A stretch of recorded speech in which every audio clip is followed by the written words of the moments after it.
Ibu Nancy yang juga Ketua Umum Waria se-DKI Jakarta ini justru bergerak di bidang sosial. Sebelumnya, ia bahkan berstatus sebagai pegawai negeri sipil.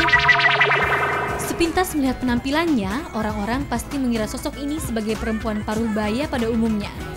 Beginilah penampilannya sehari-hari, baik ketika bergaul dengan masyarakat umum ataupun ketika berkumpul dengan rekan-rekannya sesama kaum waria.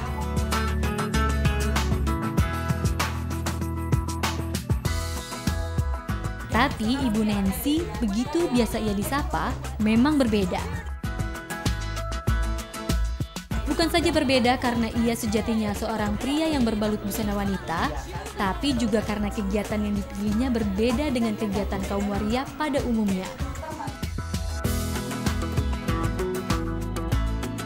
Tidak seperti umumnya para waria yang bergerak di bidang usaha kecantikan, Ibu Nancy yang juga Ketua Umum Waria se-DKI Jakarta ini justru bergerak di bidang sosial. Sebelumnya, ia bahkan berstatus sebagai pegawai negeri sipil di Dinas Sosial Pemerintah DKI Jakarta. Setelah pensiun sebagai pegawai negeri, waria berumur 59 tahun ini memilih mengabdikan dirinya sebagai tenaga sosial untuk membantu kaumnya sesama waria.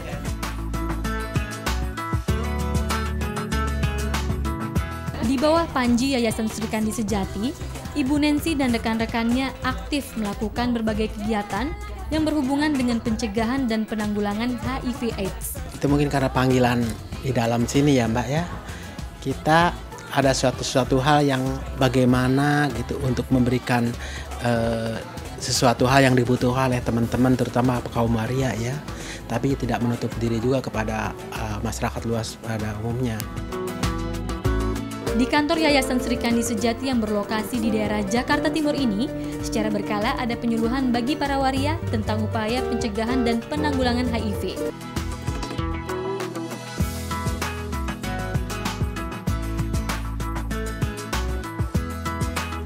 Kegiatan ini biasanya diawasi oleh tenaga medis. Di sini juga disediakan ruangan khusus untuk merawat para waria penderita HIV/AIDS atau yang biasa disebut ODA sebelum dirujuk ke rumah sakit dan dirawat intensif. Yang terbaik usaha mereka ya, upaya mereka, semangat mereka itu yang nomor satu. Kalau untuk kelengkapan dari fasilitas, kemudian sarananya memang ada beberapa yang perlu ditambahkan gitu. Seperti jarak kamar mandi, kemudian pengaturan suhu ya, di sini cukup hangat.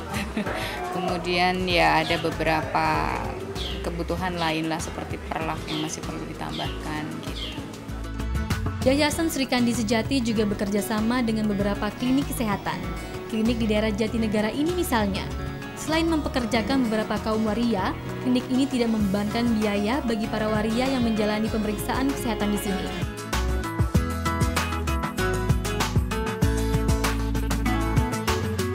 Kalau dalam dunia kesehatan wanita ada istilah pemeriksaan pap smear, di kalangan waria juga ada pemeriksaan yang sama, namanya penapisan. Setiap waria diwajibkan melakukan pemeriksaan ini tiap 2 bulan sekali. Dengan berbagai kegiatan dan fasilitas ini, seharusnya 6.000 lebih waria yang ada di seantero Jakarta sudah sadar kesehatan dong. Ternyata tidak juga, karena banyak yang bandel juga rupanya.